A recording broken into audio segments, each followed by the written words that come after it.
ṣé mọ̀ pé anybody tí ọlá bá wà níwájú orúkọ ẹ̀ ọmọ èṣù ni. èmi tí mò ń jọ́lá jíde yìí wá ń kọ́. ọmọ èṣù ni. kí ni àròkọ ilẹ̀ Yorùbá? Àròkọ ní jọ́nà tá à ń gbà bára ẹni sọ̀rọ̀ láàrin yẹn sójú. ẹ ti tẹfá fún. ṣó ti tẹfá? Bẹ́ẹ̀. ó ti tẹfá? Bẹ́ẹ̀ni. as in ó wọ igbódù. ó wọ gbódù. bẹ́ẹ̀ni. some of your friends àwọn ọ̀rẹ́ ẹ̀ máa lọ sí church àwọn míì máa lọ sí mosque ṣebí wọ́n máa lọ ń kírun ibo ni wọ́n máa ti lọ ń worship ibo ló máa ti lọ ń. Ilé Ifá. ilé Ifá ni wọ́n máa ń lọ ẹjọ́. Ni àwọn onífá máa ń lọ. ilé Ifá ni àwọn yìí gbọ́n mo sọ pé ilé Ifá lòun máa ń lọ ó sọ pé ilé Ifá làwọn onífá máa ń lọ.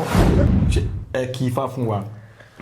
Ọ̀yẹ̀ ìtàrúkú láwọn ìtàrúkú rúkú tàtàtà Ifá fúndà ìdásólódì Ọ̀yọ́ ìgbàrúnlá ìgbàrúkà èyí sáré ànígbà.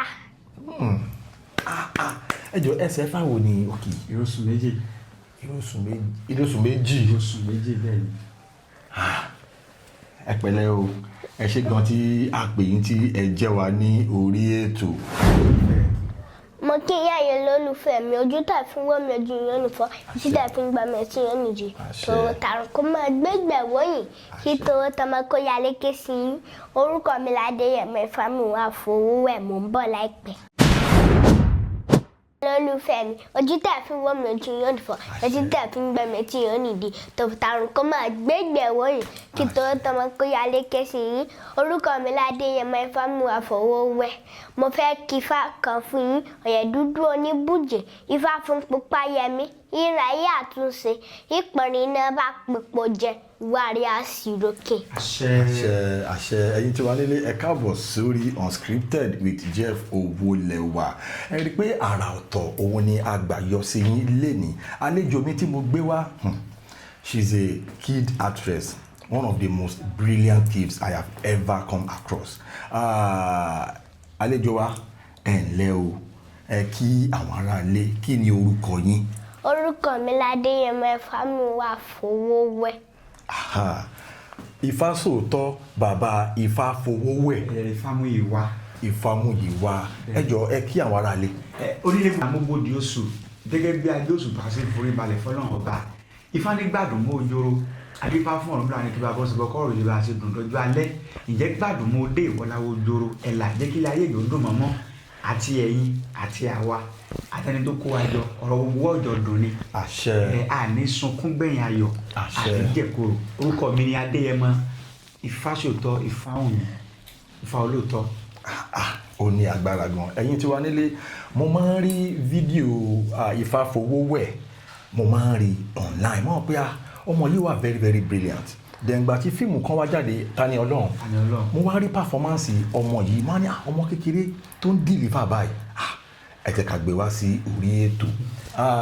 Ifafowowe ẹ máa ń sọ ọ̀rọ̀ nípa àròkọ ilẹ̀ Yorùbá kí ni àròkọ ilẹ̀ Yorùbá? Àròkọ ní jọ́nà tá à ń gbà bára ẹni sọ̀rọ̀ láàrin yẹn sójú. wow tí wọ́n bá fi ìbọn pàrokò síyàn kí ni ìtumọ̀ ẹ̀ nílẹ̀ Yorùbá? Àròkọ ogun. Àròkọ ogun ni tó máa fi ìbọn pàrokò ogun ló túmọ̀ sí kí ni ẹ ṣàlàyé fún wa dáadáa bàbá Ifafowowe. ẹ mọ̀ pé ohun rẹ̀ kì í tẹnu bọ́n jáde bí ìjà bí ìta bí wàhálà òun ni tó máa ń tẹnu bọ́n jáde so tó máa fi ìbọn pàrokò síyàn nítorí sọ fẹ́ nìyẹn ni wípé ogun àti sígun egbọn fájá o àti sígun àyànfẹ́ díẹ̀ o ogun ń bọ̀ nìyẹn o ogun ń bọ̀ nìyẹn káwọn náà tètè lọ rí mọ́ sí àgbá ètù kan wọ́ ọ̀pọ̀lọpọ̀ àyà kan wàálẹ̀ orí àwọn akógun wọ bẹ́ẹ̀ o. ok tí wọ́n bá fi ìmọ̀ ọ̀pẹ tó máa fi pàrokò síyàn nílẹ̀ Yorùbá kí ló túmọ̀ sí? Sùúrù. Sùúrù ni wow àwọn àlàyé tí mò ń gbọ́ lórí ètò yìí ó ń ṣe àkàyéfì fèmí gangan bàbá ẹ tàn mọ́lẹ̀ sí àròkọ ìmọ̀ ọ̀pẹ tó fi ní ṣe pẹ̀lú sùúrù. bẹ́ẹ̀ni ṣe mọ̀ pé igi ọ̀pẹ ó jẹ́ igi kan tó jẹ́ wípé kéèyàn tó gbìn kó tó dàgbà kó tó bẹ̀rẹ̀ sí ní máa so àti kó tó wà profitable ó rí ìpayà àsìkò tó pọ̀ ṣe mọ̀ pé àwọn nǹkan ọ̀gbìn wa ọ̀nà mẹ́ta la pín sí adélé tó jẹ́ annual crop a ní biennial crop a lè ní biennial crops so àwọn tó jẹ́ annual yẹn láàrin oṣù mẹ́ta wọ́n á wọlé so wọ́n á bẹ̀rẹ̀ sí ní wúlò fún wa bí àgbàdo wa aláwọn tó jẹ́ pé annual crops ni wọ́n á rí pé àwọn lo ọdún kan tó bẹ̀rẹ̀ sí ní wúlò bí àpẹẹrẹ iṣu so àwọn tó dẹ̀ jẹ́ biennial crops wọ́n á lo ọdún tó pọ̀ gan ara wọn ní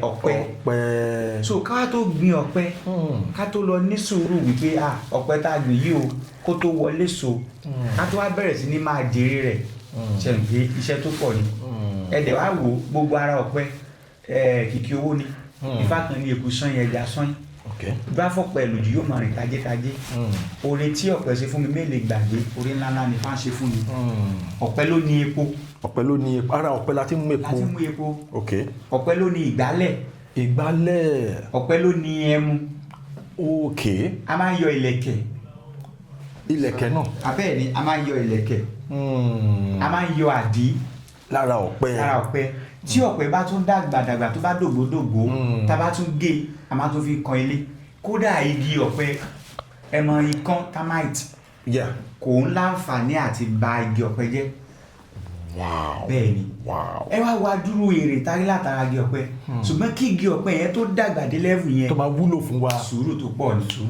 tó máa fi ìmọ̀ ọ̀pẹ parọ́pò fún yàn wọ́n sọ fẹ́ ni ẹ pé nǹkan tó ń ṣe yẹn ó nídìí kó ṣe sùúrù lórí ẹ̀.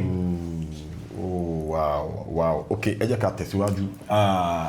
Ifafowowe ṣe wà pẹ̀lú wa. Yes. Oríṣiríṣi àwọn èèyàn ló máa ń sọ pé èṣù ni Satan.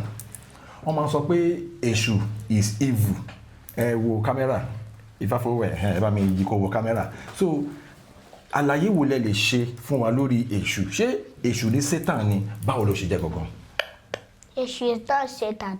Because according to Bible and Quran, Satan is evil spirits.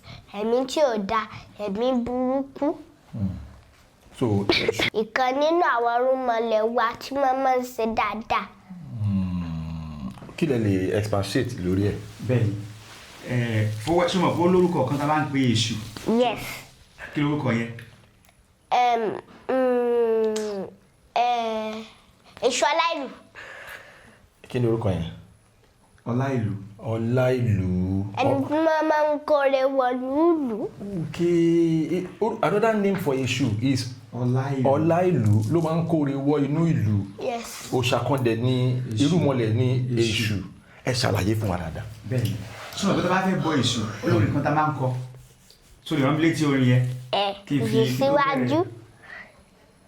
Ó yẹ kọ́ ni fún wa. Èṣù síwájú èṣù ló dire, èṣù síwájú èṣù kórè bọ̀, èṣù ló dire lẹ́yìn wa, èṣù gbá ọlẹ̀ ìgbàgbá ọ̀lọ́, ọ̀yà yẹ fèsù èṣù gbá ọlẹ̀ ìgbàgbá ọ̀lọ́, ọ̀yà yẹ fèsù àìrògò àwòsẹ̀bọ̀, àrà kàlàmẹ́gò àwòsórí ìbà òrègé oríkò ẹ̀bọ, àdájọ́ àròjẹ ikún gbẹ́bọ́ lọ òdùgbẹ́, ikún gbẹ́bọ́ lọ òdùgbẹ́, òdìdẹ́ gbẹ́bọ́ lọ òdùgbẹ́.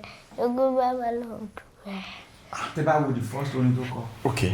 Ó ní èṣù síwájú èṣù lónìire, èṣù síwájú èṣù kórè bọ̀ o, èṣù lónìire ilẹ̀ yìí wá o. Okay. Pé èṣù síwájú èṣù lónìire, èṣù síwájú èṣù kórè bọ̀, okay. Èṣù lónìire ilẹ̀ yìí wá. Ẹ jẹ́ kí n sọ nǹkan fún yín. Kí ni yẹn sá? Ṣé mọ̀ pé anybody tí ọlá bá wà níwájú orúkọ ẹ̀ ọmọ èṣù ni? Èmi tí mò ń jọ́lá jíde yìí wá ń kọ́. Ọmọ èṣù ni. Ifafowowe Ọlájídé lèmi sọ́mọ èṣù lèmi náà. Lórí ètò ilé ni a máa mú nǹkan lẹ̀. Bàbá èṣù ni ẹni àkọ́kọ́ lórílẹ̀ ayé tí ọlá kọ́kọ́ ṣáájú orúkọ ẹ̀. Ọláìlú. Ọlákúnlé. Ọlálékan. Ọlájídé tẹ fi sí ẹni mo fẹ́ kẹ́ yọ ọ̀nà díẹ̀ kẹ́ kọ́kọ́ yọ. So gbogbo ọmọ èṣù ni wá.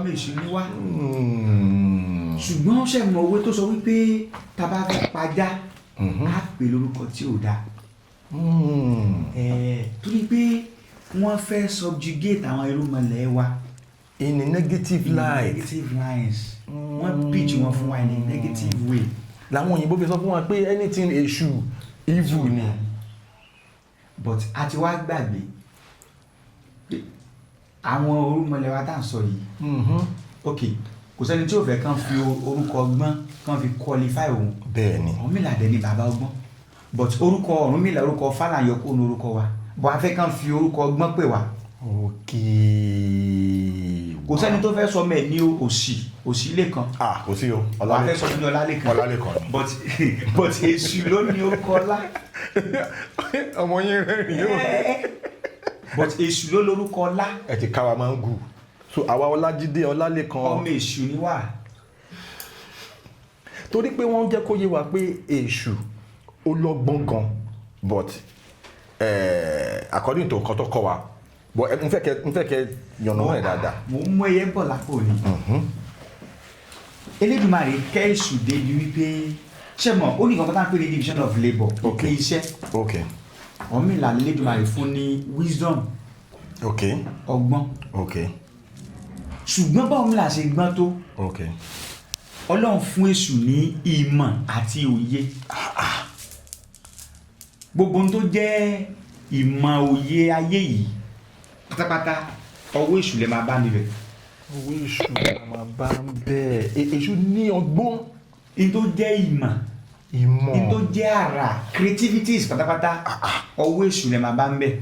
òun náà ṣe máa ń pè ní abániwárà bá àrídá. no abániwá ọ̀ràn.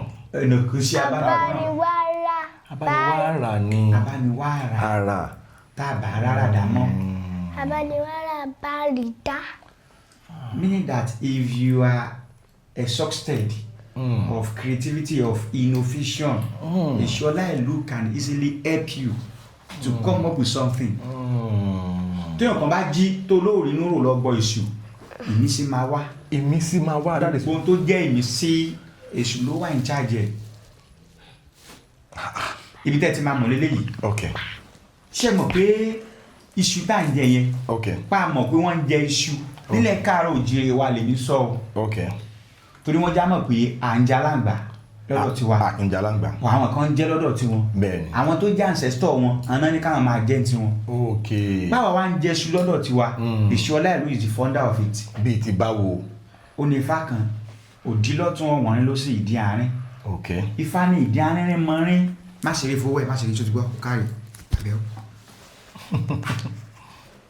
Ifá ní ìdí àárín rẹ̀ mọ́rin ìdí àárín mọ́rin ìdí àárín jẹ́ngẹ́ni adífá fún orí abù fún ọrùn abù fún bèbèdí abù fún bèbèdí wọ́n nílé ọlọ́fin lọ́ọ̀rẹ́ gbà bọ́ ṣẹ́rí lójú fáyẹ orí ọrùn bèbèdí ọmọ ẹ̀kọ́ fún Ọ̀rúnmìlà ni wọ́n but wọ́n ti mature wọ́n ti dọ̀gá ṣùgbọ́n Ọ̀rúnmìlà bá fẹ́ lọ ṣe fáwọn èèyàn tó bá tóbi tó jẹ́ important personality ó máa pe àwọn ọmọ rẹ̀ tó mọ̀ pọ̀ gbọ́ fáwọn àjọ lọ papọ̀ ọjọ́ tó wá fẹ́ lọ sí fáfọ́lọ́fin ó pe orí ọrùn bèbèdí pé kán jọ lọ so nígbà tí wọ́n dé ibi bẹ̀ tó máa dé fáfọ́lọ́fin orí ní kábíyèsí ilé yín kò rojú òdelu yín ó tòrò ojú ọlọ́fin fọ́ etí ẹ̀ di ó ṣòpá ó ní tẹ bá fẹ́ gbádùn tẹ̀lé fẹ́ kí nǹkan yín lọ dáadáa ó ní ẹ fi adé rúbọ.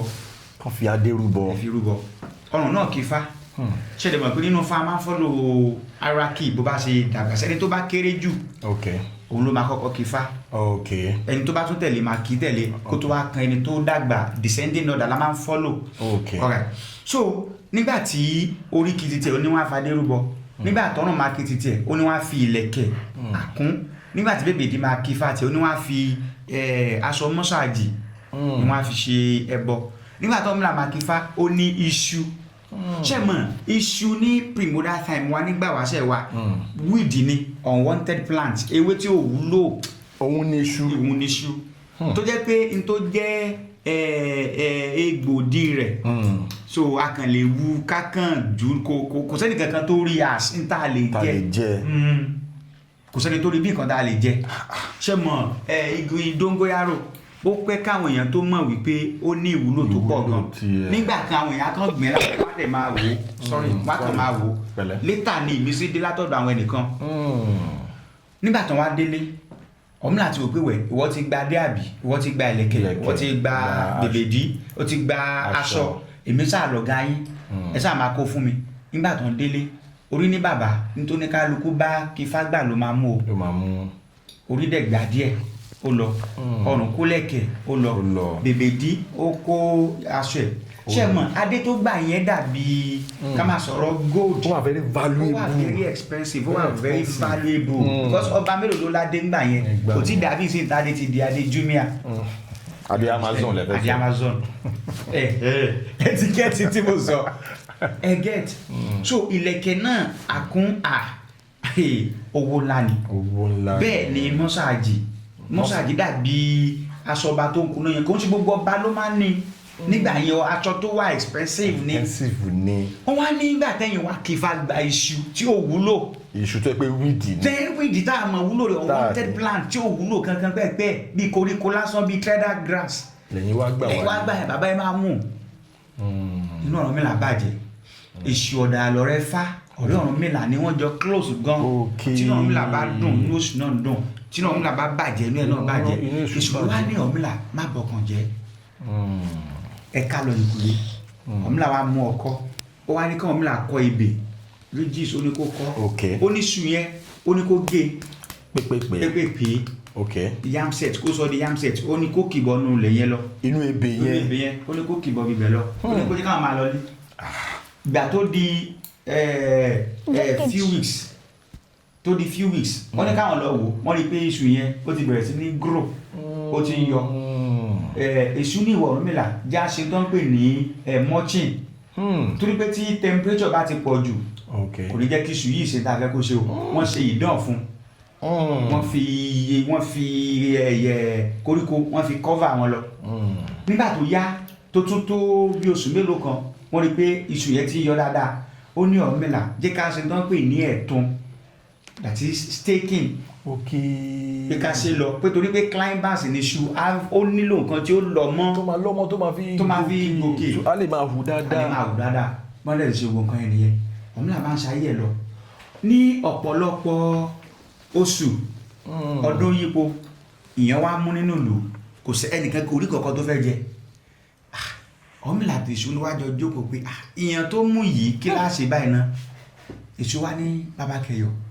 nǹkan tá a bò mọ́lẹ̀ ọjọ́ kìíní àná kọ́ ó ní sọ̀mọ̀ pé tá a bá bò mọ́lẹ̀ yóò jẹrà ní ó ní yóò ti jẹrà yóò ti bàjẹ́ ó ní kó jáwọn lọ ṣe pé nígbà tán débẹ̀ iṣu yamset ẹyọ kan ó ti ta tó tóbi tó ní tó pọ̀ ebi ẹyọ kan tán wú lásán gan tán kó lọ sílé ilẹ̀ kún ni èṣù ní kàn bí làjẹ́ káwọn bẹ́ wọ́n bẹ́ wọ́n dẹ̀ ṣe wọ́n ní kàn fi ọ̀gọ̀ sí ọ̀gọ̀ ní orúkọ míì fún iyọ̀ ọ̀gọ̀ ní orúkọ míì fún iyọ̀ ẹ̀yin ará lé ọ̀gọ̀ tó máa ní ẹ bá mi bu ọ̀gọ̀ díẹ̀ wá iyọ̀ ni wọ́n sọ nílẹ̀ Yorùbá wọ́n dẹ̀ fi ọ̀gọ̀ sí wọ́n ṣe bọ́ ṣe tán ìṣọ́lá ìlú ní Ọ̀rúnmìlà já mú epo ká fi jẹ wọ́n ṣe jẹ́ Ọ̀rúnmìlà rẹ̀ kó dùn ṣé mọ̀ téèyàn bá ró jẹjẹ èèyàn máa rò èèyàn máa gbẹ wọ́n kàn wípé ọmọ Ọ̀rúnmìlà àwọn ọmọ ẹ̀ bẹ̀rẹ̀ sí ní máa àwọn Ọ̀rúnmìlà dẹ̀ dúdú wọ́n dẹ̀ bẹ̀rẹ̀ sí ní dán wọ́n fresh wọ́n yọ̀tọ̀ mi àwọn ọmọ ìyókù bẹ̀rẹ̀ sí ní máa gbẹ kí ló ṣẹlẹ̀ bàbá yìí kí láti rí ẹ wáyé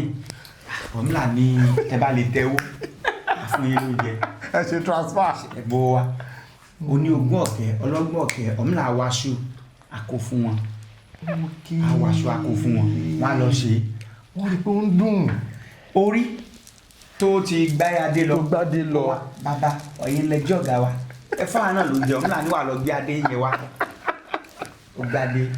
ó gbé adé fún un kó lè gba oúnjẹ ọrùn oníbàbà tọrùn bá ti tínrín bọlá fìlẹ̀ kẹsí bèbè ìdí tó gbaṣọ lọ òun náà gbaṣọ máa sọ wá padà kí ni mo ń tẹ́ láti sọ pẹ̀lú fáìlì pé if not for èṣù tí kì bá ṣe èṣù gbogbo ẹni tẹ́ ń jẹ èṣù ṣe chips lẹ́bí ṣe chicken and chips àbí òkè gbogbo tẹ́yìn máa fi ṣu ṣe ìkọ́kọrẹ́ ni àsáró ni porridge ni ẹ dúpẹ́ lọ́wọ́ èṣù tó lóun ló kọ́kọ́ mú òye yẹn wá initiative yẹn èṣù ni bóyá báyìí ń lo bóyá di pé à ń wọ aṣọ tán gbin òwú tán hun aṣọ ṣe nǹkan initiative yẹn látọ̀dọ̀ èṣù ni èṣù ló sọ fún Ògún wípé kí Ògún mú irin sómúsómú tó rọ lágbẹ̀dẹ rẹ̀ kó fi lu ọ̀pẹ omi tó bá jáde ńbẹ̀ kò gbé sẹ́nu kó rí bí ó ṣe rí.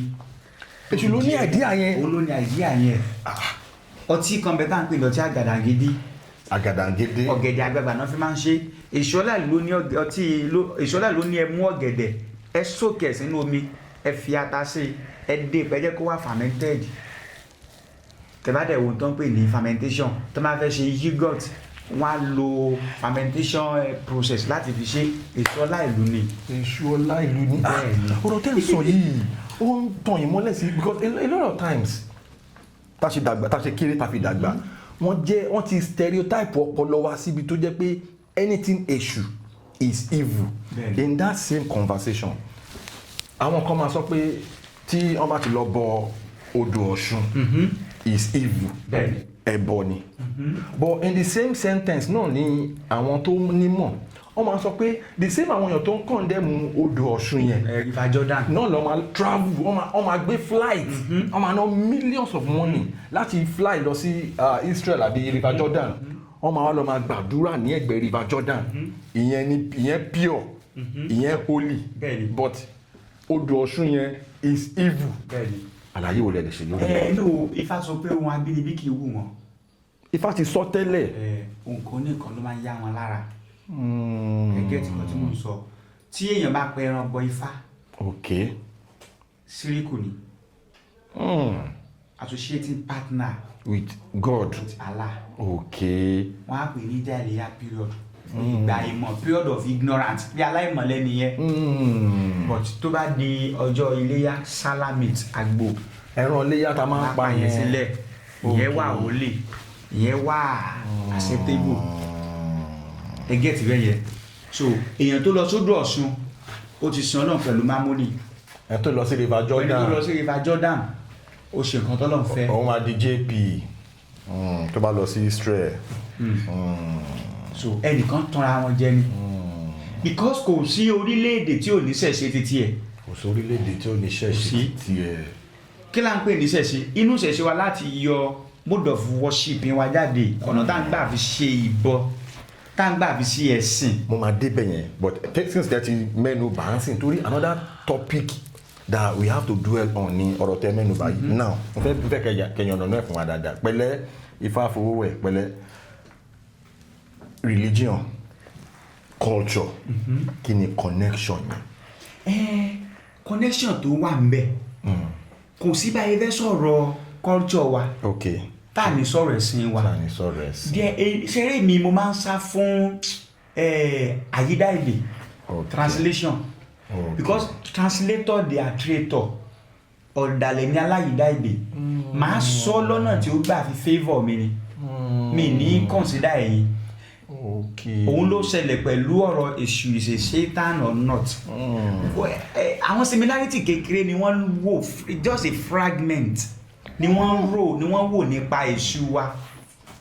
wọ́n dẹ̀ fi sí negativity straight. ṣé ẹ mọ̀ tó ṣẹlẹ̀ àwọn Portuguese Jesus tó máa fẹ́ pronounce wọ́n á ní Jesus Jesus àwa la máa ń pè Jesus. àwa la fi jésì Jesus làwọn ń pè àwọn Portuguese tó ń mú Jesus wá fún wa nígbà tó ń fẹ́ máa ṣe fún rere yẹn wọ́n ní àwọn gbé Jesus wá àwọn àbá wa ń ta Jesus àwa náà lé Jesus tá ń bọ̀ má wulẹ̀ mú Jesus wá fún wa a ní Jesus tá ń bọ̀ ṣe ìgbórúkọ yẹn ṣe mọ̀ pé ó sound bákan náà làwọn á ní definitely o èṣù tí tẹ́lẹ̀ ń bọ̀ yẹn ó gbọ́dọ̀ jẹ́ ìdàkejì ti tàwọn ló pure tí yẹn evil anything black kò dá but anything funfun ló dá. pẹ̀lẹ́ Ifafowowe ẹ jẹ́ ká padà sórí Ifafowowe let us go to your acting career now nínú movie kan ayé òdì ẹ perform kankan nínú movie yẹn tó jẹ́ pé ìgbà tí mo rí mo wò pé báwo lọmọ kékeré ṣe máa ní ọpọlọ tó báyìí ẹ fún wa ní performance tẹ́lẹ̀ nínú ayé òdì yẹn. ti ń jáde bẹ́ẹ̀ ni mo ti ń jáde mo fẹ́ fojú ọjọ́ ṣiṣẹ́ kí n lè bàa darí iṣẹ́ nítorí pé kò sígbà tí mo lọ lẹ́mọ́gbá. wá ṣe ìwúre fún ọ pé wọ́n nílò ọlọ́jà tó lọ tí ò dé inú. àmì ẹ̀sùn àṣẹ. really nínú múvì yẹn. ṣé nìkan tó tá láti ṣe ń bẹ̀ ní wípé ìyá ẹ̀ okay ó ti àti lines ìyá ẹ̀ àti lines ti tiẹ̀ ló ti fárò yẹn because kíni òun gangan láìkí nǹkan tó ṣe ń bẹ̀ yẹn so ìyá ẹ̀ ń jáde okay ó wá sọ fún ìyá ẹ̀ pé wúrà mi tí ò lábà wọn ṣe mọ̀ pé àwọn ìyá wa dẹ̀ ní wúrà ni wọ́n wúrà iyebíye gbogbo ẹ̀yà bí amáyé fowó ẹ̀ àbíṣe ti yín ó pè yín ní wúrà ẹ̀ dẹ̀ ní fọ́ àmín àṣẹ so pé wúrà mi tí ò lábà wọn tí ò sí nǹkan tóun lè fi compare ẹ̀ ti ń jáde míwà ìyá ẹ̀ gan single mother ni gbogbo ẹni tẹ́ bá jẹ́ single mother Elédùmarè á dùn yín nínú àti máa jèrè ọmọ àtẹ̀yìn single father náà àtàdé single ilé tiwa náà dé dàrú. ó wá sọ pé ìyá ẹ̀ ti ń jáde ìyá ẹ̀ ní bẹ́ẹ̀ ni ìyá ẹ̀ wá sọ pé òun fẹ́ fojú ọjọ́ ṣiṣẹ́ kóun lè ba ìdarí iṣẹ́ pé because kò sígbà kan lè lo ọ̀lẹ mọ́gbà wọ́n sọ fún yẹ pé ẹ̀ nílò lọ ẹja tó lọ tí ò dénú bú ẹ̀ nílò lọ kọ̀ọ̀kan tó lọ tí ò dálé odò ìyá ẹ̀ wá sọ pé àmì ọwá nínú ẹ sọ pé àṣẹ. kí ni difference nínú àṣẹ àti àmì. ìyàtọ̀ wà bẹ́ẹ̀. kí ni ìyàtọ̀. ṣebí àṣẹ ní English ní àmì ní amen. tá a bá wo spiritual context. okay. ẹ rí wípé àṣẹ ó deep. okay. ó deep o. àṣẹ ó deep. àmì wa ń kọ́. àníyàn òjíṣẹ́ Ọlọ́run síran kankan bí ó sì pé ó gbọ́ èdè tí wọ́n ń sọ. bàbá mi tí ẹ bá fi Yorùbá pray ní ilẹ̀ tí wọn ò ti gbọ́ Yorùbá ẹ má jẹ́ kí n sọ pé àdúrà yẹn lè má gbà o. torí pé àwọn ọ̀rọ̀ wa ní àti ó gbé àdúrà yẹn lọ síbi tí ó ti gbà àwọn gbọ́ Yorùbá. torí pé kò sí èdè tọ́lọ́run ò gbọ́. ẹ má gbàgbé pé nínú Quran wọ́n jẹ́ ká mọ̀ bẹ́ẹ̀ pé bó ṣe lè wù kọ́ gbé èdè tó èdè Lárúbáwá mi máyà Quran yẹn bọ̀ wọ́n sọ síbẹ̀ pé ó jẹ́ èdè tí Ọlọ́run fẹ́ràn ìyẹn Allah ni o. ó ti yé mi ẹ ti gẹ́tì tí mo sọ. àlàyé ti yé mi ẹ ń counter argument tí mo gbé wá yẹn. so àṣẹ yẹn ó jẹ́ èdè ìjìnlẹ̀ ó jẹ́ èdè àdìtú ó jẹ́ ohun ìfẹ́. ó jẹ́ ohun ìfẹ́. ó jẹ́ ohun ìfẹ́ àṣẹ dandan ni kí nǹkan yẹn kó ṣẹ manifestation gbọ́dọ̀ wà lórí ìwúre yẹn ó wá ní ìwúre tó ń ṣe yẹn àṣẹ ni kẹ́ ẹ ṣe kó lè bá ṣẹ mọ́ yín lára. kí ni inspiration tí ó wà lẹ́yìn casting ọmọ yín Ifafowowe sínú àwọn movies yẹn. I love her performance in Hollyland too. She's doing very well. tí o lè rántí kan tó sọ ní Talọ́lọ́ olóògbòjò tí ò ní yàrá ó yá sọ fún wa. olóògbòjò tí ní yàrá ìbọ̀lẹ̀ kọ ẹgbẹ̀rún ogún sí alálàmọ́ kalẹ̀ nígbà lórí bàbá àgbẹ̀mí sọ̀gbọ́n ará àgbọ̀dọ̀ ààrẹ ọmọ àríkè yẹn tí mo bá dàgbà tí mo bá dọ̀gbà ń régùn ní màmá lọ. Wow. How old are you? I am 6 years old. 6 years old. Ló ní ọpọlọ tó gbọ́n tó báyìí. You are going places. Àṣẹ ni. No, bàbá. Nínú gbogbo analogy tá à ń tọ́ láti dissect látàárọ̀, ó láwọn kankan tí mo fẹ́ kẹ́ gbé wa débẹ̀ lórí ẹ̀. Ọmọ yìí, she is a special one, very talented, very gifted.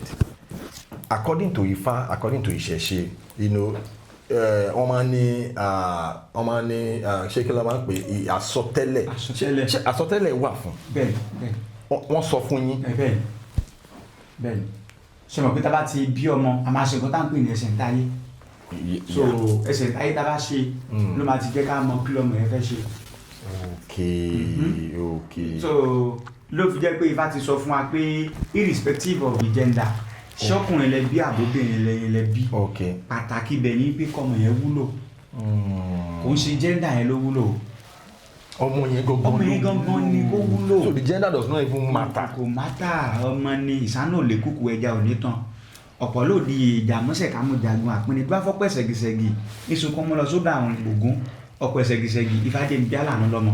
Ifá jẹ́ ń bí àlànà lọ́mọ. kọ́m aláàánú yẹn ní ká bẹ́ lọ ó lè bí ọmọkùnrin tọmọkùnrin kọ́ lóyún àwọn kọ́ ní fagabọ́ ní ìgboro tó ń da gbogbo ẹ̀ lẹ̀ tó ń àwọn ọmọbìnrin náà dẹ̀ ní àwọn náà ń ṣe dàkejì ṣùgbọ́n tó ń bá bí aláàánú lọ́mọ ṣé nǹkan kan ló bí ìyàwó president ni you get it so Ifá ti máa ń sọ fún wa nígbà tá a bá ti ṣe ẹsẹ̀ táyé pé nǹkan tó mẹ́ẹ̀ máa ṣe lélẹ̀ ẹ̀kan máa wá make sure pé ẹ̀ ń guide ẹ̀ ń tọ́ sọ́nà lọ. ṣebí chancellor Germany ṣègbóbìnrin ni even Tanzania bí by president wọn obìnrin ni so queen of England náà ọkọ náà ló bí. ṣé gbàtẹ́wà bí you are a traditionalist. Bẹ́ẹ̀ni. A very popular, Bẹ́ẹ̀ni. successful traditionalist. Now, bàbá yín. Bẹ́ẹ̀ni. Awo ni wọ́n. Bẹ́ẹ̀ni. Bàbá tó bí bàbá Awo ni wọ́n. Bàbá tó bí ẹ̀yin náà Awo ni wọ́n. ẹ̀yin náà sìn awo lẹ́yìn náà. Bẹ́ẹ̀ni. Ẹ wá bímọ ṣé àwọn ọmọ yìí, because considering what is obtainable in this in this era, ọmọ yìí náà traditionalist ni. Bẹ́ẹ̀ni. Mo ń wo ilẹ̀kẹ̀ kan lọ́wọ́ ẹ̀ látàárọ̀, ṣé ilẹ̀kẹ̀ fà ni. Ilẹ̀kẹ̀ fà ilẹ̀kẹ̀ ògún. kí ló ok méjì ni o. Bẹ́ẹ̀ni. Ilẹ̀kẹ̀ fà ilẹ̀kẹ̀ ògún. ṣé ṣọ́ọ̀tì wá ń rí ilẹ̀kẹ̀ fà ilẹ̀kẹ̀ ògún, ẹ ti tẹfá fún. So ti tẹfá. Bẹ́ẹ̀. Ó ti tẹfá. Bẹ́ẹ̀ni. as in Ó wọ igbódù. ó wọ gbódù. Bẹ́ẹ̀ni. Torí pé mo mọ̀ pé tí ọmọ máa wọ gbódù tó máa níyàn fẹ́ tẹfá, a lot of people wọn ò mọ̀. Ẹlòmíràn ní mo ti lọ tẹfá to layman bíi titi wa, màá rò bóyá ó kàn wọnú building yẹn lọ, ó dẹ̀ bọ́ta, bóyá ó ti tẹ náà nìyẹn, àti ṣe hip hop ó dẹ̀ wá lọ. And what does it take láti tẹ Ifá, considering ọmọ yìí bẹ́ẹ̀ sọ pé ẹ ti tẹfá fún? Ṣé rí ogún tí every parent gbọ́dọ̀ fún ọmọ, it is not a matter of luxury. O lè ra Lacoste fọmọ rẹ, o lè ra Prada fún, o lè ra Rolex, kò ń ṣe copied o, original Rolex o lè ra fọmọ ẹ. Gbogbo yẹn material things ni ó lè fade off lọ́jọ́ kan. Kí ló wá important? Tó wá important ni spiritual journey. Spirituality yẹn gangan ló matter. Torí wọ́n sọ pé ilẹ̀ tí ò bá tójú ẹni ṣú. Sorry. Torí wọ́n sọ pé ilẹ̀ tí ò bá tójú ẹni ṣú. Má sùn o. Wọ́n sọ pé ilẹ̀ tí ò bá tójú ẹni ṣú, a lè mọ ẹbẹ̀ rìn lókun. Nígbà tí Elédùmarè ń ṣẹ̀dá ọmọ, a sí níbẹ̀. Now ọmọ tá wá bí àlejò ló jẹ́ nílé ayé. Báwo la ṣe fẹ́ tọ́jú àlejò yẹn? Ó depend lórí wípé ká wá béèrè ọ̀rọ̀ lọ́dọ̀ ẹni tó mọ̀. Wọ́n ṣe máa ń pè Fáni ẹlẹ́rìí ìpín. Sọtẹ́ bá ti wá dá fẹsẹ̀ táyé ọmọ ẹ̀ẹ́mọ̀ nǹkan tọ́mọ yẹn jẹ́ fọ́dà ẹ wá tẹfá fọmọ yẹn. Nígbà tẹ bá tẹfá fún lẹ máa wá mọ nǹkan tó jẹ́ èèwọ̀. Ibẹ̀ lẹ ti máa mọ èèwọ̀, because so many people ló ń jẹ èèwọ̀. Ẹ wo a lot of atrocities táwọn èèyàn ń comment nígbò nísìnyí. Bàbá ń bọ́ mẹ́sùn. Torí pé bàbá yẹn ń jẹ èèwọ̀ ni. Tẹ́yìn bá ti ń jẹ èèwọ̀ yẹn á máa malfunction. Bẹ́ẹ̀ ni ọmọ ń bá ìyá ẹ̀ sùn. Tí wọ́n bá ti ń jẹ ìwọ̀ ìyá máa malfunction bẹ́ẹ̀ ni.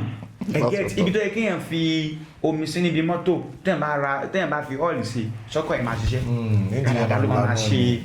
Bẹ́ẹ̀ náà ni believe my say program àwọn èèyàn náà nìyẹn. So náà lórí iṣẹ́ fà yẹn ẹlòmíràn ni wọ́n máa ń lo 3 days, àwọn mìíràn sọ pé 7 days. Gbàtẹ́ máa ṣe títí ọmọ yín Ifafowowe yìí, ṣé àwọn awo wá? Bẹ́ẹ̀ni 3 days ni 3 days generally 3 days ló common jù. Okay. Bẹ́ẹ̀ni 3 days ló common jù. Ó wọ gbódù. Ó kàn jẹ́ pé oríṣi ìtẹ̀fá méjì ló wà. Ìtẹ̀fá ta máa ń tẹ̀ fọkùnrin. Okay, yàtọ̀ sí ti tóbi. Ó yàtọ̀ sí tóbìnrin. Ibi tí controversy ti máa wá nìyẹn, anífá olódù. Okay. Ọkùnrin máa ródù, obìnrin ò kí ń ródù títí wọn. But Ifá ẹlẹ́gàn ni náà máa tẹ̀ fún wọn. Because taba a lot of issues ti wà lórí pé àwọn olóbìnrin ò kí ń tẹ̀fá. Nínú tó jẹ́ àǹfààní ìtẹ̀fá náà ni pé kéèyàn mọ kí ni ìpín èèyàn. Ọ̀pọ̀lọpọ̀ èèyàn ló dààmú ló ń sọnà nítorí pé kò mọ̀ kan tí ìpín ẹ̀ jẹ́ ẹjọ́ aṣọ ọkùnrin nìkan ni kó tẹ̀fá. Ṣé láìfọ ọkùnrin nìkan ni kó dáa? Kí láìfọ obìnrin máa bàjẹ́? Ọmọ yẹn ó Ifafowowe yẹn ó burú. Ó jẹ́ kó yẹ wá pé ẹ̀ ń wá ìnara yín. So ẹni tó dẹ̀ jọ́ Ọ̀mìnlá tí a tẹ̀lé gangan, Ọ̀mìnlá sọ fún apó nǹkan àmọ́ òun wọ gbódù, èmi ni gòrè. Adébá fọ́ọ̀mùlà bá mọ́ mẹ́ lọ sí gbá ìkú, ọmọ ló pè. Tó ẹ pọ́ Ọ̀mìnlá, tó ẹ pọ́ ọmọ ọkùnrin ló bá mú lọ sọ pé mo mọ ọmọ mi ọkùnrin lọ gbá ìkú. Tó ẹ pọ́ ọmọ obìnrin ni, bó ní mò ń kọ́ ọmọ mi lọ gbá ìkú. Ifá dẹ̀ ti jẹ́ ká mọ̀ pé gbogbo lọ́mọ. Kò sí tí ò kì í sọmọ. Ẹ jẹ́ ká ẹ rí i pé nísìnyí láyé ló dísẹ̀ di pé àwọn obìnrin ṣẹ̀ṣẹ̀ wà important ní community wa. Okay, so máa ń rán ọmọbìnrin ní school tẹ́tẹ́lẹ̀. Rárá. Ṣé Ọ̀rúnmìlà ló ní kan máa ń rán ọmọbìnrin ní school? Rárá. Ṣé Ṣàngó ló ní kan máa ń rán ọmọbìnrin? Rárá. Decision ti wà lásán ni. Bọ̀ nígbà tí advocacy ti wà fóbìnrin pé ẹ wá o. Meanwhile àwọn òrìṣà wa gan wọ́n jẹ́ ká mọ̀ pé àwọn obìnrin important láwùjọ wa. a case study of Ọ̀ṣun. Wọ́n kọyún Ọ̀ṣun kéré obìnrin lẹ́ni. Nínú ṣẹ̀ṣẹ̀ Ọbàtálá Ọba is obìnrin. Ọba obìnrin ni wọ́n. Ọya obìnrin ni wọ́n. Yemọja obìnrin ni wọ́n. Wọ́n dẹ̀ kí kọyún wọn kéré àwọn ìyá mi. Kábíyèsí yín tó fún ẹ̀yin obìnrin o. So Ọ̀rúnmìlà gangan jẹ́ ká rí pé obìnrin wọ́n wà very important nínú ṣẹ̀ṣẹ̀ wa. Tá bá fẹ́ tẹ̀fá tàbá obìnrin tí ó ṣèyà nífa lè tẹ̀fá. Bó wọn aṣọ wa ní ká má ṣe tẹ̀fá fóbìnrin. Ẹ ti gẹ́ẹ̀tì bẹ́ẹ̀ yẹ. So bọ̀ nǹkan tó fà ní pé téèyàn bá tẹ̀fá èèyàn máa ní èèwọ̀. Okay. Àwọn bàbá wa fẹ́ ṣe polygamy. Okay. tí Fowówe ìwà yìí tó bá lọ́kọ nǹkan tó bá jẹ́ ìwọ fight fẹ́ ò gbọ́dọ̀ ṣe ọkọ ẹ̀ náà ní ṣe ẹ wá zoom pé mo níyàwó 4 ṣé mo ready láti comply pẹ̀lú ìwọ gbogbo amẹ́rẹ̀ẹ̀rin náà sọ wọn ẹ má jà tẹ fáfáwọn obìnrin járe orí pé polygamy ta fẹ́ ṣe tó máa bójú máa favour wa tó máa favour wa so ọ̀rọ̀ mi là kọ́ ní ká má tẹ̀ fáfọ́ obìnrin so tó wà bẹ́ẹ̀ so ìtẹ̀fá died for every gender. ṣé Ifafowowe do you have what was that Ike Ifa you have no talk to us now sọ fún wa. I have. That kí lè máa pè é. Ike Ifa náà ni àwòfà Ike Ifa. o máa ń ṣàdúrà sí. Yes, of course. tó bá fẹ́ ṣàdúrà sí láàárọ̀ what do you say. ọ̀yà báwo ló ti máa ń ṣe ìwúre. ìwúre. kí n mọ̀wé mi kẹ́mi mi ogun kí n lálùbáríkà kí n lówó tó pọ̀ kí dádì mi náà lówó tó pọ̀ kẹ́mi wọn ogun. àṣẹ. adé kì í fa sí. orúkọ mi ládé. adé kì í fa sí. ọ̀yà kì í fa kan tó máa ń kì í sí. ìyẹn dúdú oníbùdé Ifá fún pupa yẹmi ìra ayé àtúnṣe yípo ní nàbà pẹ̀kọ́ jẹ ìwà ayá sí òkè. Baba, you have done well. Ọlọ́run adé tún máa fún yín ṣe. Elédùmarè tún máa fún yín ṣe. Now, Baba, ní ilé ayé in this world that we live in, the kind of educational institutions ta ní àwọn schools wa púpọ̀ nù wọn bí kọ́ máa fi ìlànà títí Kristẹni kọ́ máa fi tọ́ àwọn ọmọ kọ́ máa fi kọ́ àwọn ọmọ or títí Islam kọ́ máa fi tọ́ àwọn ọmọ. Generally àwọn schools yẹn báwo lẹ ṣe ń ṣe pẹ̀lú ọmọ tó jẹ́ pé traditionalist lọ́mọ yìí ó máa ń wọ lọ school rọ́bà thread ni kò ń ṣe rọ́bà kò ṣe yọ. bó ṣe máa ń wọ lọ school náà àwọn ọ̀rẹ́ Fowówe àwọn ọ̀rẹ́ báwo ló ṣe máa ń ṣe pẹ̀lú àwọn ọ̀rẹ́. sọ fún wa. ṣáwọn ọ̀rẹ́ láìkè pẹ̀lú nǹkan tó ń ṣe. yá. wọ́n yóò máa ṣàpò ń wọ́rí ẹ̀ really. kí ni reason táwọn ọ̀rẹ́ ṣe láìkẹ́. because ẹ sọ fún wa. because I work very well. I do well very well. That's why my friend always like me. Wọ́n ní class captain ní class wọn. Really? What class are you? I'm in basic 2. Basic 2. Wow. Baba, tọ́ dáadáa. Try gbìyànjú. Ẹ bá mi bọ èṣù so that màá fi pass. Tẹ́ bá sì ti bá mi bọ èṣù tán. Tó bá ti di ọjọ́ kejì tí màá fẹ́ ṣe exam, màá sì pass. Ẹ máa ń bá bọ èṣù. Máa bọ èṣù. Èṣù ló ní ìmísí. Èṣù ni ó ní ìmísí. olóní ìmísí. Okay, that think about very ruju. This is how you can go about it. Èṣù máa gbé ọ̀dẹ̀ bẹ́ẹ̀. Even when you see something that you cannot decipher it, èṣù ló máa ń láyàn lọ́yẹ̀. ṣe báyìí ó máa simplify kí ni yẹn. So tí wọ́n bá bọ èṣù. ẹ wo bíbá àwọn tó máa ń wá visibility analysis káàkiri tó máa fẹ́ ṣe visibility studies wọ́n gbọ́ èṣù máa fún ẹ ní ìmísí fún ara ẹ̀ bíbá ni kò gbé business ẹ sí bíbá ni kò gbé business ẹ sí irú kan báyìí ni kò ṣe irú kan báyìí ni kò ṣe. ìyẹn yìí. ìgbàlá wa rẹ̀ ṣu nígbà tí ò yé wa ni a ṣe sọ bẹ́ẹ̀. ọ̀rọ̀ tẹ́ ẹ̀ ń sọ yìí. bàbá mi. ọlọ́pàá àwọn yẹn. ok ẹ jẹ́ kí n gbé débì kan èṣù tá lọ́lọ́ má jẹ́ kárí mọ́ lóòótọ́ àti wéṣù dànù báyìí o bọ̀ àwa ń rógun àti wéṣù dànù torí àfẹ́ rí mọ́ àwa ń rí ogun. torí wọ́n máa ń sọ fún wa pé tí nǹkan kan bá ṣẹlẹ̀ bóyá àwọn èèyàn kan ń jalè tàbí bóyá banditry bóyá terrorism tó ń ṣẹlẹ̀ láyé tá a wà yìí àwọn èṣù ìwà èṣù ló ń wù ọlọ́mọdé kárí èṣù oníṣe wá èṣù má ṣe mí ṣé kò kì í ṣàdúrà là ń ṣe ni. ẹ jẹ́ mo láìka yẹn ẹ jẹ́ kí n ṣe clarity sáà. ọmọ gan rẹ́rìn. bàbá mi. àbá. ní church a ní Holy Ghost fire strike my enemy. Jésù bá mi pa àwọn ọ̀tá mi. ṣé Jésù ṣe ayakela ni. ṣe ayakela. Jésù bá mi pa àwọn ọ̀tá mi. gbogbo ogun tó ń jà mí gbogbo àwọn èèyàn tó ń fogun jà mí Jésù bá mi pa wọ́n. ṣé Jésù ń pààyàn ni. wọ́n rí bíi mẹ̀sáyà tó lè gba àwọn oníkìrìsìtẹ́nì. but tára bá wá lọ bo èṣù tiwa pé èṣù gbogbo ọ̀tá tó ń bá mi jà èṣù bá mi ṣe wọ́n. okay. fortunately èṣù yẹn dẹ̀ ṣe nǹkan lóòótọ́ àwa náà la sọ pé kó lè wá jà o àwa náà la tún wá rí nǹkan wa bí tí ò dáa.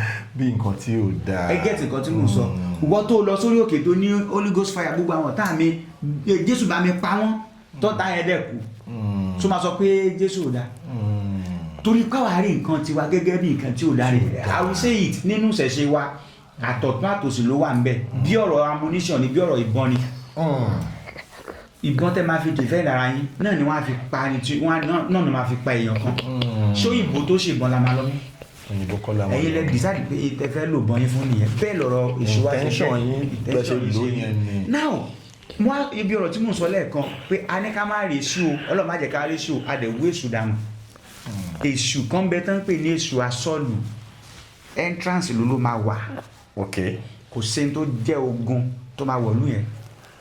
irú bí banditry ṣe ń ṣẹlẹ̀ lọ́tún lọ́sìnsìn ká ní pé bóyá a padà sọ́dọ̀ ṣẹ̀ṣẹ̀ ni bẹ́ẹ̀ni ó láwọn kankan tí wọ́n lè ṣe tí gbogbo gbà.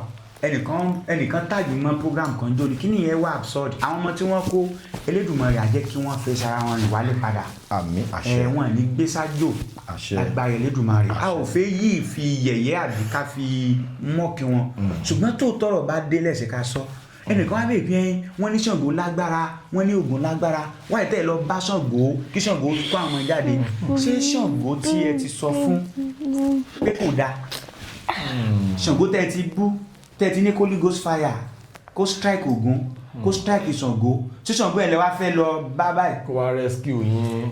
téèyàn bá fẹ́ lọ báyàn fún assistance ẹ kọ́kọ́ sọ̀rọ̀ ẹ̀ dànù gbogbo tí mo sọ mo kó jẹ eléyìí ò sọ pé bóyá à ń fẹnu tàbùkù ẹ̀sìn kan bọ̀ nǹkan tó jò tọ́lá kan jọ sọ fún wa ń bẹ̀ tó yẹ pé bá a ṣe ń ṣe nígbà yẹn bàbá wa ni wọ́n àti ẹ̀ ti dífá gan fá sọ pé ogun ń bọ̀ adẹ́rù bọ èṣù yìí náà ó lọ gbé fún èṣù tó jẹ́ èṣù asọ́lù èṣù yìí ò ní gbà kó gun wọnú lù èṣù asọ́lé ń bẹ èṣù olè òjá ń bẹ àti bẹ́ẹ̀ bẹ́ẹ̀ lọ bọ̀ àwọn èṣù yìí la ní kò dáa mọ́ láti owó dànù.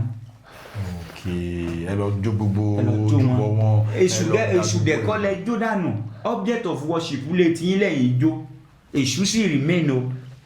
that's another angle to this discussion ìfàsòtọ ṣé ń gbọ́ mi sá.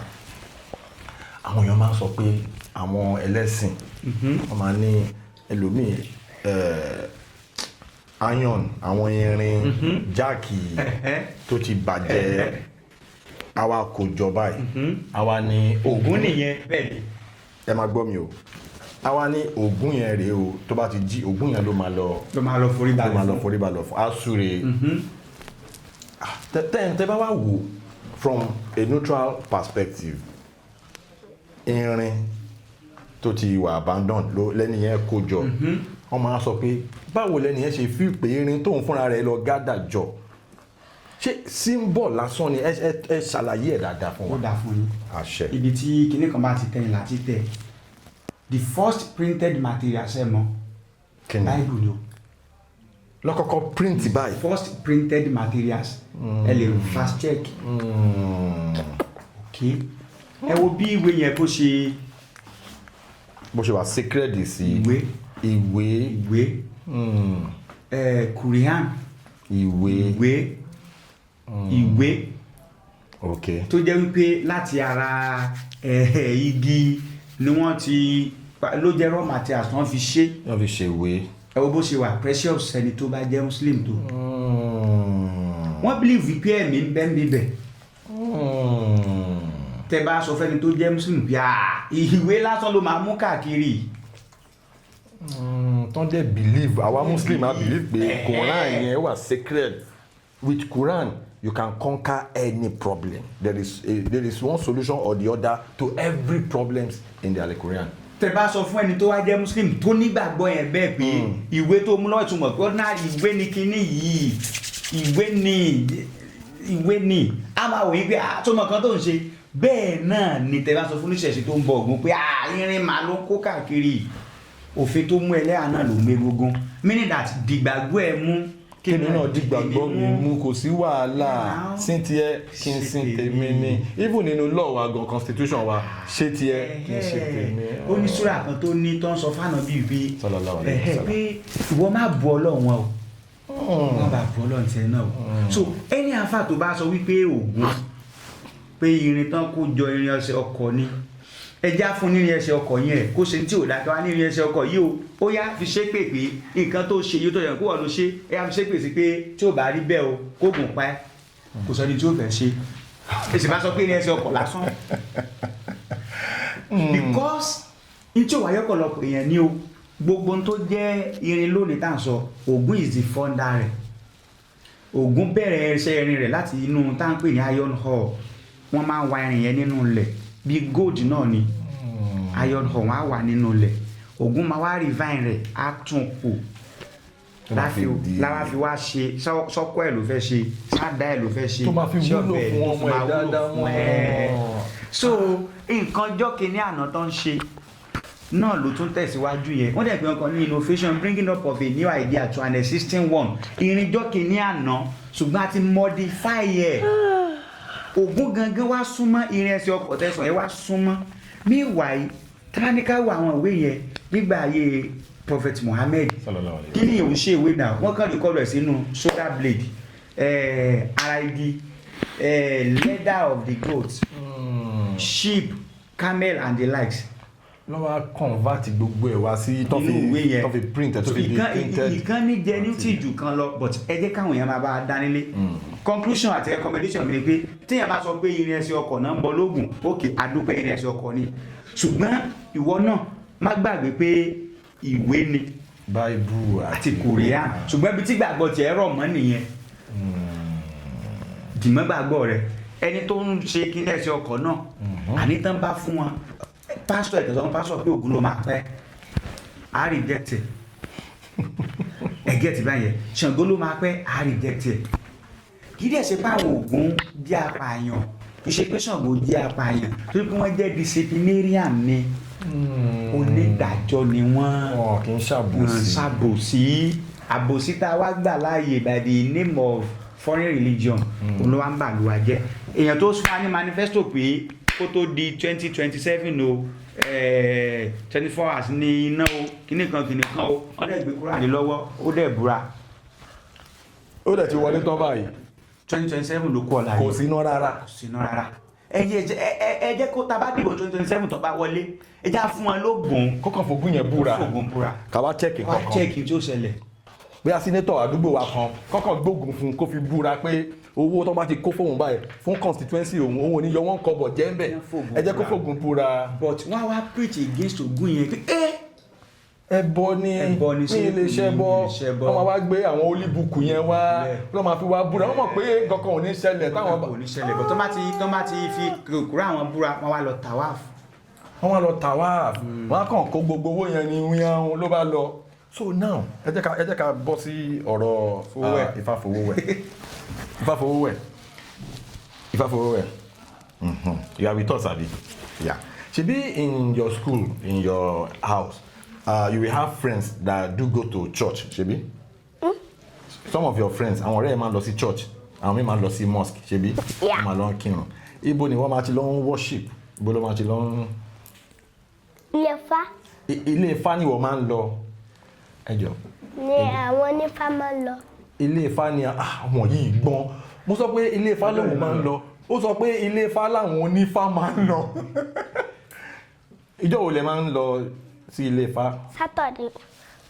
Saturdays ní ilé Ifá. So àwọn Christian máa ń lọ church ìjọ Sunday. Yes. Àwọn Muslim máa ń lọ kí Jùmátì ní ìjọ Friday. Saturday ní. a lọ sí ilé ìjọsìn Ifá. Every Saturday.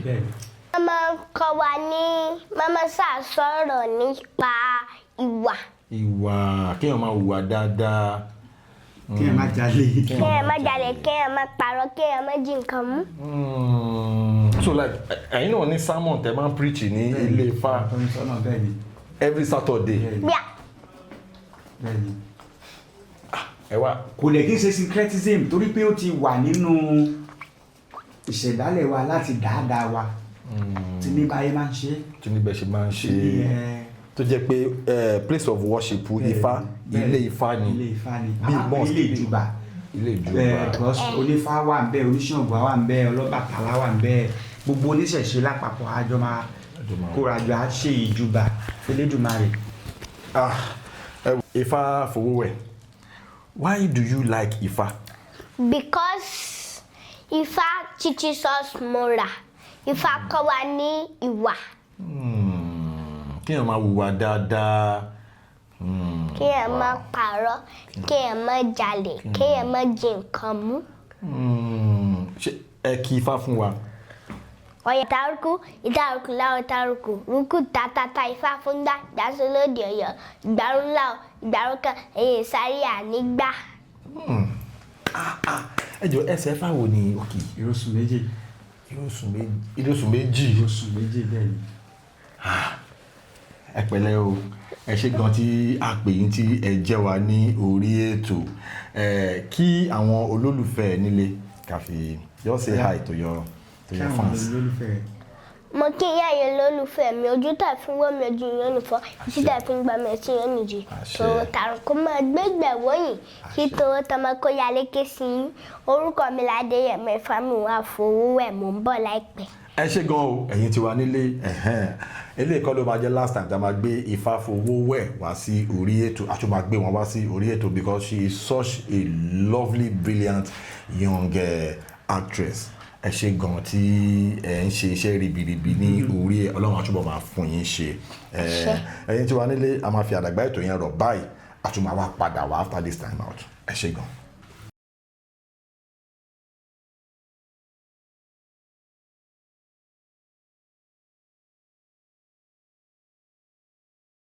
Please subscribe to my YouTube channel and press the notification button.